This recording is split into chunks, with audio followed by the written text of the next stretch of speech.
아멘. 할렐루야. 오늘 우리가 드리는 예배 가운데 하나님의 은혜가 풍성하길 소원합니다.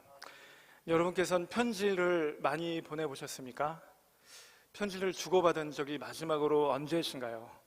저 같은 경우는 군대라고 하긴 그렇죠. 제가 군대를 안 갔다 왔으니까 훈련소에 갔을 때 아버지께 이렇게 위문 편지를 받았던 게 참 기억에 많이 남습니다. 아버지께서 그 군대 훈련소에서 정말 섬길 사람들이 많으니까 네가 희생하고 헌신해라, 그런 편지를 저한테 보내셨거든요. 편지라는 것은 보통 개인과 개인 사이에 주고받는 것입니다. 그런데 우리가 워낙 유명한 편지들을 알고 있습니다. 편지인데 워낙 유명해서 개인이 주고받았지만 그 공공성을 인정받아서 여러 사람들에게 널리 읽히는 그런 편지들이 있죠. 그리고 또 많은 편지들 중에서 특이한 편지들이 있는데 바로 감옥에서 쓴 편지들이 있습니다. 이를 옥중서신이라고 부르죠. 바울이 바로 이 옥중서신의 오리지널입니다. 바울 이외에도 많은 사람들이 박해와 또 고난 중에서 자기 안위보다 더 높은 이상을 바라보면서 감옥에서 쓴 편지들이 우리가 많이 알고 있죠. 편지는 아니지만 여러분 혹시 철로역정이라는 책 아시나요? 철로역정, 성교도의 한 명이었던 존 버년 목사님이 감옥에 갇혀서, 억울하게 감옥에 갇혀서 한숨에 써내려간 소설이 바로 철로역정이에요. 나는 지금 비록 감옥에 갇혀있지만, 남루하게 감옥에 갇혀있지만 나의 영혼은 저 하나님의 나라를 향해 나아가고 있다, 한 걸음 한 걸음 나아갈 것이다, 그런 그 존 버년 목사님의 믿음을 소설로 쓴 것이죠. 그리고 또 그 독일이 나치 정권 아래에 있을 때 온 나라가 나치 정권 아래에서 사악한 영향을 받을 때 그 나치 정부에 저항했던 의로운 목사님이 한 분 계십니다. 본 회퍼라는 목사님이 계셨는데 그분 역시 정권의 그 박해를 받아 감옥에 갇혔습니다. 감옥에 갇혀서 그분이 돌아가실 때까지 자기들의 제자들에게 참된 그리스도인은 이런 시대 가운데 어떻게 살아야 하는가, 참된 예수를 믿는 사람들이 살아가야 할 길은 무엇인가 편지로 남겼는데 여전히 지금까지도 우리들의 심금을 울리면서 있습니다. 이렇게 많은 감옥에서 쓴 편지들이 있습니다. 감옥은 자유도 없고 공간도 제한되어 있고 그리고 지극히 정서적으로 메마르게 하는 곳인데, 이 사람들의 글을 보면 그 누구보다도 그 꿈이 거대한 것 같고 그 누구보다도 높은 이상을 가지고 있는 것 같아요. 그 많은 옥중서신 중에서 저는 단연코 오늘 우리가 함께 읽은 이 신약 성경에 바울이 쓴 빌레몬서가 그 중에 가장 위대한 편지라고 저는 생각합니다. 물론 바울 사도께서 여러 가지 옥중서신을 썼습니다. 에베소서, 빌립보서, 빌레몬서, 골로새서, 그리고 또 디모데후서도 감옥에서 쓰여졌다고 흔히들 말하죠. 여러 가지 바울의 옥중서신이 있지만 오늘 우리가 읽은 이 신약 성경 중에서 가장 짧고 단편극 같은 이 빌레몬서에는 정말 복음이 이 땅 위에서 실제로 어떤 모습으로 발현되는가, 바울이 쓴 다른 복음서인 로마서와 갈라디아서 같은 걸 보면 바울이 정말 머리가 아플 정도로 고민하면서 복음이란 무엇인가 그 논리와 이론을 로마서 갈라디아서에 손에 쥐가 나게 썼다면, 이 한 장짜리 빌레몬서는 그 복음이 이 땅에서 어떻게 실현되는가, 문화적이고 시간적인 걸 초월한 복음의 능력을 우리에게 보여주는 짧은 글입니다. 오늘 우리가 이 말씀을 함께 나눌 것인데 우리가 그냥 듣고 끝나는 것이 아니라 이 복음의 능력을 우리 삶에서 더욱더 사모하고 또 체험하기를 간절히 바라는 그런 예배의 시간 되길 소원합니다. 오늘 우리가 읽은 이 짧은 빌레몬서에는 주로 3명의 등장인물이 등장합니다. 첫 번째 사람은 바로 우리가 잘 알고 있는 사람이죠. 바울입니다. 그리고 나머지 2사람은 바울에 비해서 조금 덜 알려져 있는 사람입니다. 2번째 등장인물은 이 편지를 바울에게 받고 있는 빌레몬이라는 사람입니다. 이 성경의 이름이 빌레몬서죠. 바울이 빌레몬에게 보낸 편지라는 뜻입니다. 그러면 이 빌레몬은 과연 어떤 사람입니까? 빌레몬은 오늘날 터키의 한 도시에 해당하는 골로새라는 도시에 살고 있었던 유력한 사람입니다. 이 당시에는 소아시아라고 불렸던 지역이었죠. 그러니까 빌레몬은 골로새에 살고 있는 빌레몬입니다. 이 빌레몬이 어떤 과정을 통해서 예수님을 믿게 되었는지 성경은 우리에게 결코 말해주지 않습니다. 한 가지 우리가 그저 상상을 한다면, 바울이 골로새에 소아시아로 전도 여행을 다니다가 빌레몬을 만났고 그를 전도하고 또 예수님을 받아들인 빌레몬은 바울의 가장 선한 동역자가 되어서 자기의 집을 골로새 지역의 교회로 세우게 되었던 것 같습니다. 잘은 모르겠지만 빌레몬은 바울의 훌륭한 동역자였고 골로새에 있었던 그의 저택은 골로새에 있는 성도들을 위한, 그리스도인들을 위한 교회로서 사용되고 있었던 건 분명할 것입니다. 그곳에서 예배하고 또 바울의 메시지를 함께 나누고 또 같이 성찬도 나누며 그리스도인의 삶을 살았던 인물이 바로 빌레몬이라는 사람입니다. 마지막 세 번째 빌레몬서에 등장하는 주인공의 이름은 바로 성경을 잘 읽지 않으면 모를 수도 있는 오늘의 주인공 오네시모라는 사람입니다. 오네시모라는 이름의 뜻은 무엇이냐면 쓸만하다라는 것입니다. 쓸만하다. 이게 사람의 이름으로 적당한 이름입니까? 누가 사람 보면서 쟤 쓸만하다. 이게 결코 적합한 이름이 아니죠. 오네시모라는 이름은 그 당시 흔히 노예들을 부를 때 사용되는 말이었습니다. 쟤 쓸만한 애다. 쓸만한 애 좀 데리고 와봐. 이럴 때 이 노예를 지칭하는 말이 바로 오네시모였습니다. 오네시모는 바로 빌레몬의 집에서 일하고 있는 그런 노예였습니다. 당시 로마 그리스 사회는 노예를 합법적으로 거느릴 수 있었죠. 노예들에게는 노예인 것을 증명하는 도장이 몸에 찍혀 있었습니다. 불도장으로 몸 한 곳에다가 도장을 찍어 놨었죠. 이 도장으로부터 노예들은 결코 자유로울 수가 없었어요. 이 스티그마라고 하는 이 몸에 찍혀 있는 불도장은 정말 노예들이라면 모두가 지긋지긋해야 할 그런 흔적이었습니다. 오네시모 역시 자기의 몸에 새겨진 노예의 흔적, 노예의 삶, 여기서부터 벗어나고 싶어서 안달났을 것입니다. 오네시모뿐만 아니라 그 당시에 있었던 모든 노예들이 노예의 삶을 벗어나 자유인의 삶을 살고 싶었을 거예요.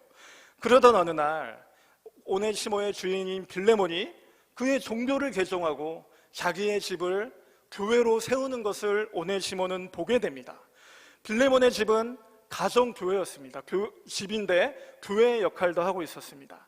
그렇기 때문에 주일만 되면 골로새 지역에 있는 여기저기 살고 있던 다양한 사람들이 이 빌레몬의 집에 찾아왔을 거예요. 그리고 거기에서 말씀 나누고 식사를 하고, 그 당시 예배의 모습은 식사를 풍성하게 나눕니다. 그리고 식사 교제를 나누고 한 주간 있었던 삶의 문제를 나누고 고민을 나누고 함께 기도하고 또 함께 찬송하고 또 성찬을 나누었던 것이 그 당시의 예배 모습이었거든요. 그러면 한번 우리가 상상해 봅시다. 예배 때마다, 빌레몬의 집에서 예배 때마다 일이 제일 많이 늘어나는 게 누구였겠습니까?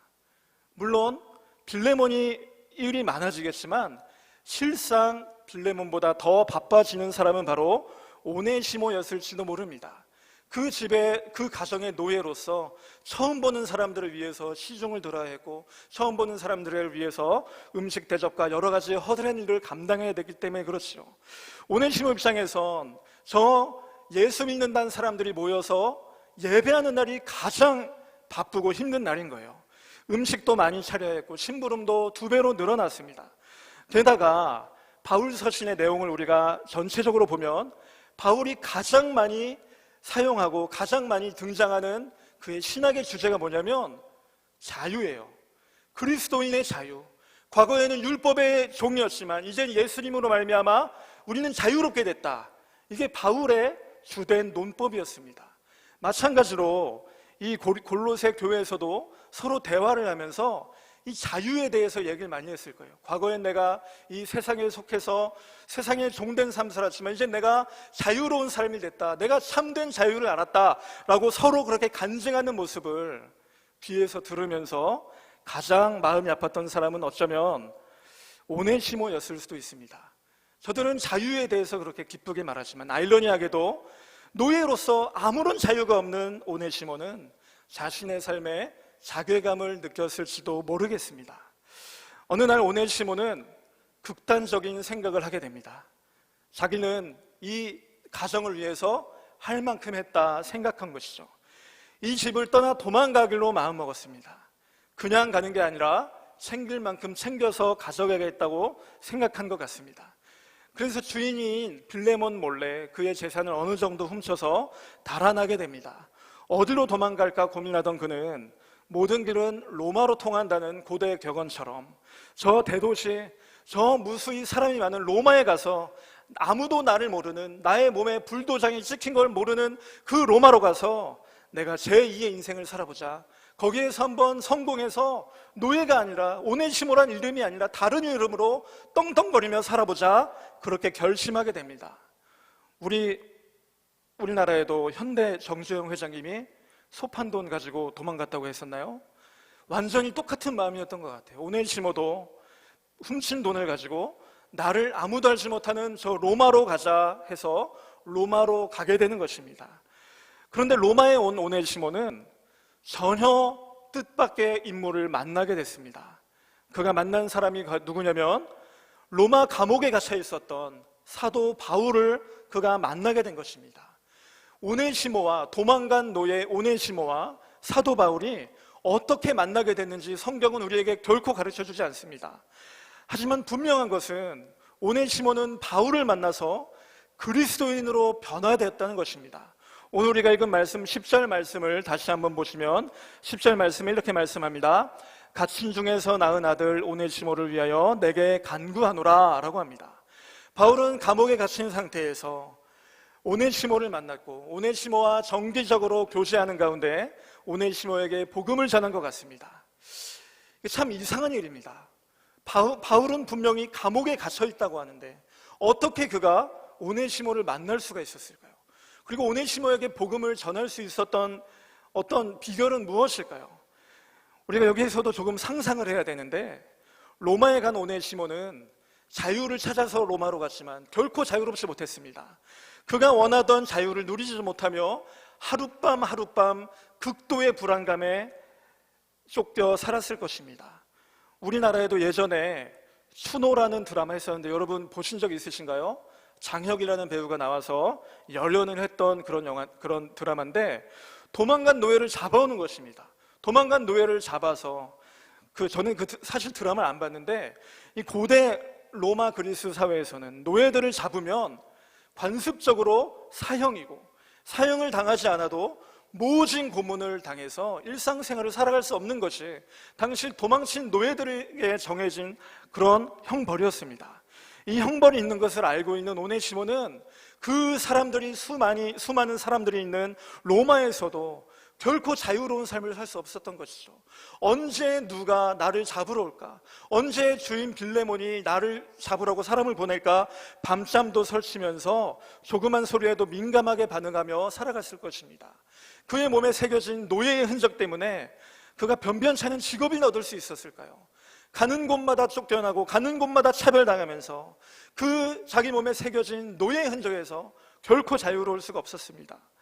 아마 오네시모는 로마에 큰 꿈을 가지고 갔는지 모르겠지만 아마 그는 구걸이나 하면서 어쩌면 소매치기나 하면서 하루하루를 위태롭게 낭떠러지 걸어가듯 살아갔을 것입니다. 우리가 궁금한 건 그렇게 코너에 몰려있는 이 오네시모가 어쩌다가 바울을 만났냐는 것입니다.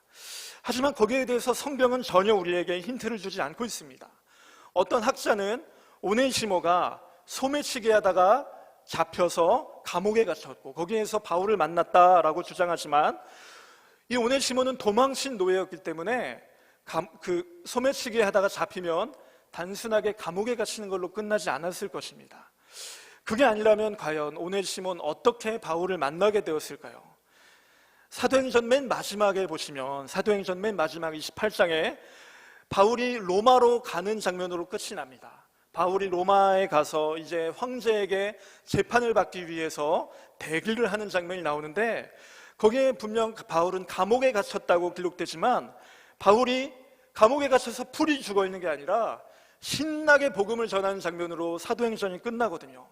간수들에게 복음을 전하고 로마에 살고 있는 유대인들에게 복음을 전합니다. 시간을 정해서 로마에 살아가는 시민들을 따로 복음을 전하는 날을 정해서 또 이렇게 복음을 설명하는 일을 합니다. 그러니 바울이 감옥에 갇혔다는 것은 오늘날 우리나라처럼 교도소의 감옥에 완전히 철창 안에 죄수복 입고 들어간 게 아니라 자택연금 정도로 우리가 이해할 수 있습니다. 자택연금, 가택구금 정도로 그는 죄인의 신분이었지만 자유롭게 사람을 만날 수 있었고 그 안에서 자유롭게 편지와 글을 쓰고 개인적인 변호를 위한 그 정도 어느 정도의 자유가 주어진 게 바로 바울의 상태였습니다. 그렇기 때문에 면회 오는 사람들을 자유롭게 만날 수 있었을 것입니다. 어쩌면 오네시모는 어려운 생활을 하면서 로마에서 정말 궁핍하고 또 정서적으로 피폐해져서 정말 심적인 위로가 필요했을 것입니다.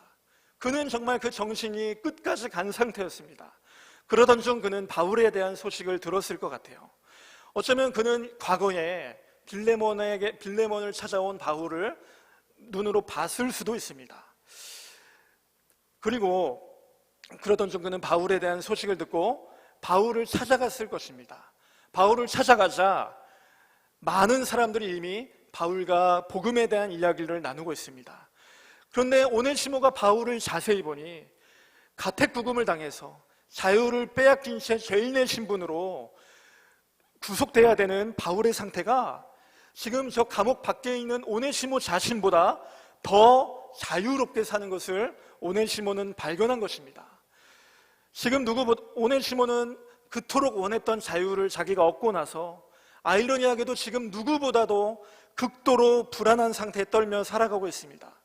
그래서 저 무엇인가 있어 보이는 바울에게 위로를 받고 싶어서 무엇인가를 얻고 싶어서 바울과 대화를 했는지도 모르겠습니다. 어떤 대화를 나눴는지 어느 정도 시간을 흘러서 그런 교제가 이어졌는지 우리는 알 수 없지만 우리가 읽었던 말씀처럼 10절 말씀처럼 오네시모는 바울을 통해서 분명히 그리스도인이 되었습니다. 오네시모는 그걸 넘어서 바울을 존경하고 사랑했습니다. 마치 자기 아버지를 따르는 것처럼 섬겼을 것입니다. 바울도 오네시모를 자기의 자녀처럼 사랑했습니다. 참 아이러니하지 않습니까? 오네시모는 종된 삶이 싫어서 도망쳤는데 이제는 바울을 위해서 스스로 종된 모습으로 살아가고 있는 것입니다. 오네시모의 삶에 커다란 변화가 생긴 것입니다. 그러던 어느 날 바울과 오네시모는 커다란 결정을 하게 됩니다. 분명히 결정을 하기까지 바울과 오네시모는 무수한 상담과 대화와 기도를 나눴을 것입니다. 오네시모는 그가 배신하고 도망쳐온 주인 빌레몬에게 골로새로 돌아가기로 결심한 것입니다. 왜 그가 그런 결심을 하게 된 것일까요? 바울이 단순하게 시켜서 그랬을까요? 그렇지 않습니다. 오네시모는 예수님을 믿고 나서 참된 그리스도인으로서 자기 안에 여전히 남겨진 죄를 해결하지 못한 채로 살아갈 수 없는 것이었습니다. 그리고 그는 그리스도인이 되고 나서 자기가 그토록 불행했던 이유는 내가 다른 사람의 집에서 노예로 살았기 때문이 아니라 자기가 하나님께 대항했기 때문에 내가 불행했음을 오네시모는 깨닫게 되었습니다.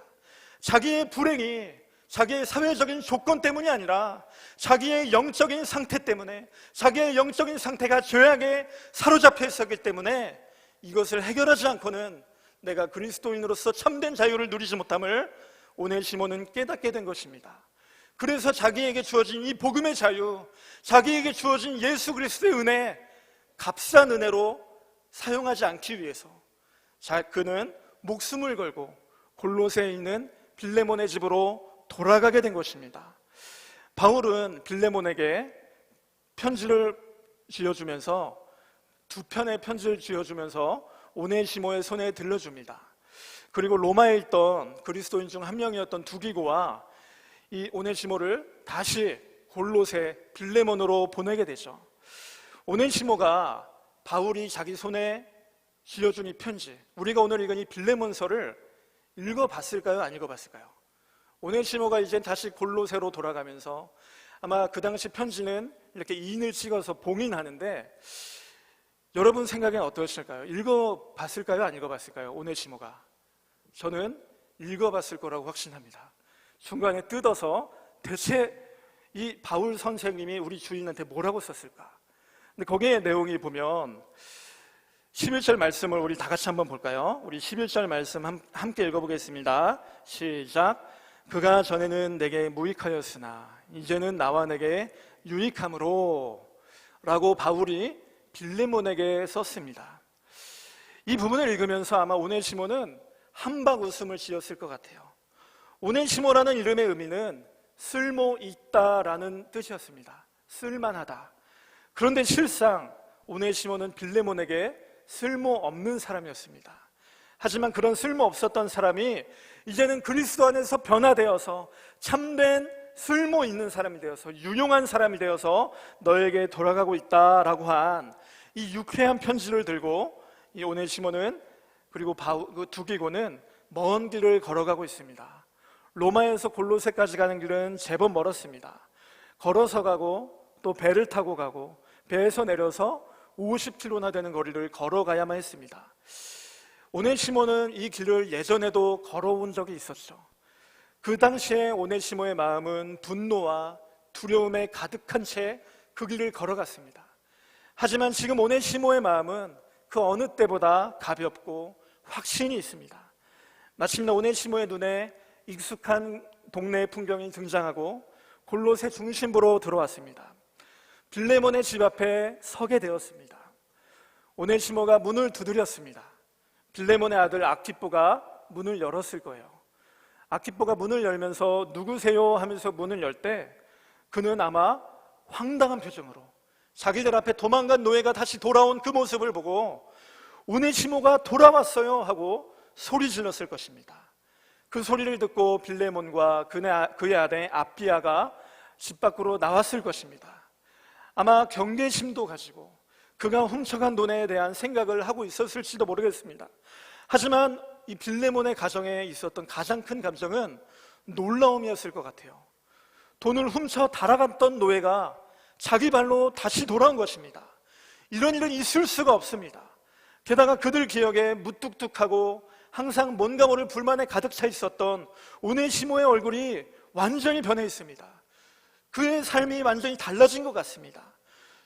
오네시모는 쑥볕거리면서 빌레몬에게 바울이 건네준 이 편지를 건네줍니다. 빌레몬이 그 자리에서 모든 가족 구성원이 듣는 자리에서 이 편지의 내용을 읽었을 것 같아요. 우리 다 같이 한번 12절부터 14절 말씀을 우리 함께 읽겠습니다. 우리 빌레몬의 마음으로 우리 함께 읽겠습니다. 시작. 내게 그를 돌려보내노니 그는 내 신복이라. 그를 내게 머물러 있게 하여 내 복음을 위하여 갇힌 중에서 내 대신 나를 섬기게 하고자 하나 내 승낙이 없이는 내가 아무것도 하기를 원하지 아니하노니 이는 너의 선한 일이 억지같이 되지 아니하고 자의로 되게 하려 함이라. 아멘. 바울은 빌레몬에게 권면을 하는 것입니다. 다시는 이 자를 내가 돌려보내니 이 자를 당신이 용서하되 억지로 용서하진 말아라. 바울은 빌레몬의 선함을 강제로 이끌어낼 수 없음을 분명히 알고 있었습니다. 그래서 빌레몬 집사, 내가 당신 선생인 거 알지? 그냥 내가 이 오네시모 보낼 테니까 아무 말도 하지 말고 용서해줘. 아무 말도 하지 마. 용서해줘. 바울은 어쩌면 이렇게 말할 수 있는 권리가 있었음에도 불구하고 그렇게 말하지 않았습니다. 오네시모에게 행할 선행은 오직 빌레몬에게만 달려있음을 알았던 것이죠. 14절 말씀이 참 인상적입니다. 너의 선한 일이 억지같이 되지 아니하고 자의로 되게 하려 함이라. 이 말을 읽은 빌레몬은 아마 고개를 끄덕이면서 바울의 마음을 이해하면서 계속 편지를 이어나갔습니다. 16절 말씀에 이후로는 종과 같이 대하지 아니하고 종 이상으로 곧 사랑받는 형제로 둘 자라. 17절에 내가 나를 동역자로 알진대 그를 영접하기를 내게 하듯 하라. 아멘. 여러분, 이게 말이 되는 상황입니까? 도망간 노예를 이제는 종으로 대하지 말고 종 이상으로 사랑받는 형제로 대하라는 것입니다. 너가 나를 동역자로 아는 것처럼 나를 대하는 것처럼 이 종을 대하라. 빌레몬은 더 이상 주인과 종이 아니라 사랑하는 동역자로서 서로를 대하라는 이 무거운 바울의 요구 앞에 서게 되는 것입니다. 저와 여러분은 이 현대 사회를 살아가면서 노예 제도가 없는 사회에서 살기 때문에 그 정도 그냥 용서할 수 있는 거 아닌가 가볍게 생각할 수 있습니다. 하지만 우리가 조금만 생각해 봅시다. 오랜 인류의 역사에서 노예 제도가 폐지된 것은 불과 200년도 되지 않습니다. 200년 전만 해도 저 미국과 유럽에서는 합법적으로 노예를 취급하며 살았습니다. 200년 전에도 그렇게 노예를 함부로 대했는데 2000년 전에는 어땠을까요? 주인의 돈을 훔쳐서 도망간 노예는 그를 용서하는 건 결코 쉬운 일이 아닙니다. 그 사회에서 용납되는 일이 아니었습니다. 더 나아가서 그 종을 용서하고 그를 가족으로 여기고 가족보다 더 나아가서 주 안에서 동역자로 여기는 것은 이 복음의 명령은 형식만 다르지 노예 해방 문서보다 더 진보적인 명령이었습니다. 노예는 노예일 뿐 하나의 사람으로 여겨지지 않던 사회적인 분위기 속에서, 그런 구조 속에서 복음은 우리에게 전혀 다른 것을 요구합니다. 복음은 하나님과 우리 사이의 벽을 허무는 것뿐만이 아니라 우리 사회에 있는 벽을 허무는 것이 바로 복음의 능력인 줄 믿으시길 바랍니다. 전혀 어울릴 수 없는 사람들이 그리스도 예수 아래 어울려져 살아갈 수 있다면 그것이야말로 복음의 힘을 입음으로써 가능한 것입니다. 내가 도저히 사랑할 수 없는 사람들, 내가 손 내밀고 싶지 않은 사람에게 내가 다가갈 수 있는 것도 나의 능력이 아니라 복음이 내 안에 있기 때문입니다. 도저히 함께하고 싶지 않은 사람을 인정하는 것도 바로 이 복음의 능력이라는 것입니다. 빌레몬은 바울의 이 요청을 보면서 어떻게 반응했을까요? 빌레몬에게 마땅한 권리가 있었습니다. 이 편지를 읽고 눈앞에 있는 도망간 노예를 바로 관하로 데려가서 그를 고발할 권리가 그에게 있었습니다. 빌레몬이 만약에 그를 고발했다면 오네시모는 관습에 따라서 사형당하거나 모진 형벌을 받았을 것입니다. 그렇다면 이 빌레몬서라는 아름다운 편지는 우리에게 소개되지 않았을 것이죠. 아마 성경은 이렇게 끝나지만 이 편지를 받은 빌레몬은 오네시모의 어깨를 감싸고 자기 집으로 데리고 가서 풍성한 식탁 교제를 나누면서 어떻게 지냈는지, 어떤 과정을 통해서 그리스도인이 되었는지, 그리고 또 우리가 앞으로 어떠한 비전을 가지고 함께 나아가자고 깊은 밤 동안 뜨거운 눈물을 흘리면서 서로 간증하지 않았을까 상상이 됩니다. 말씀을 정리하겠습니다. 오네시모 이야기를 통해서 우린 정말 귀한 교훈을 깨닫습니다. 복음이 변화시키지 못하는 것은 없다는 것입니다. 쓸모없을 것 같았던 오네시모가 죽음의 그림자의 위험 속에 살아가던 그 오네시모가 복음을 받아들였을 때 주 안에서 유익한 사람이 되었습니다. 쓸모없던 사람이 쓸모있는 유용한 그리스도의 종이 되었습니다. 노예의 삶이 싫었지만, 예수님을 알고 나서는 종이 싫었지만 자발적인 예수 그리스도의 종이 되는 주님의 종이 되었습니다. 빌레몬은 또 어떻습니까? 자기에게 피해를 주고 도망쳤던 노예를 용서해 줍니다. 용서를 떠나서 그를 형제로, 동역자로 받아들입니다. 바로 복음의 능력으로 이와 같은 일이 벌어진 것입니다. 엄청난 사건이 벌어진 것입니다. 구약의 선지자들이 노래했던 것처럼 어린이가 독사굴에 손 놓고 장난쳐도 물지 않고 늑대와 양이 함께 뛰노는 하나님의 나라가 오네시몬과 빌레몬 사이에 생생하게 나타난 것입니다. 이야말로 개혁이 아닙니까? 오늘이 종교개혁 주일입니다. 종교개혁 주일이 어떤 날입니까?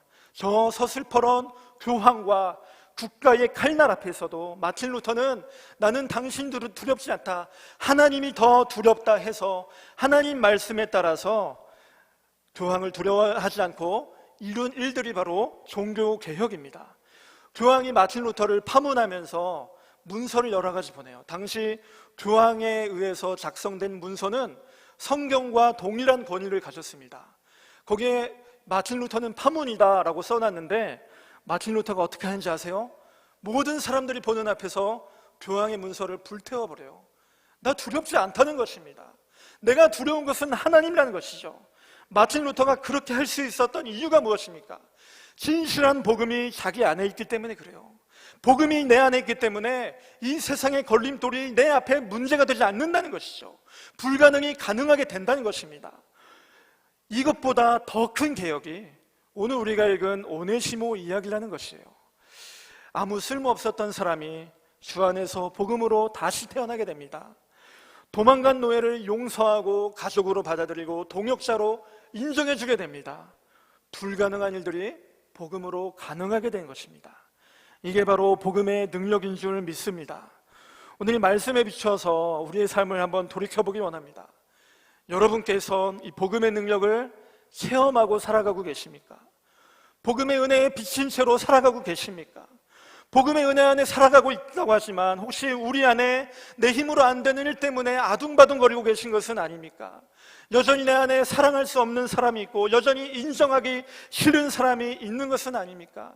변화되지 않을 것 같은 주변 일들을 보면서 나 자신을 보면서 여전히 답답해하고 있는 우리들의 모습은 아닙니까? 오네시모를 변화시켰던 복음의 능력, 원수를 죽여야 되는 원수를 살리고 동역자로 삼았던 복음의 힘, 그 능력이 우리 안에 공동체 안에 가득하길 주님의 이름으로 축복합니다. 내 힘으로 사는 것이 아니라 그 복음의 능력 힘입어 살아가시는 저와 여러분들 다 되어지길 주님의 이름으로 축복합니다. 기도하겠습니다.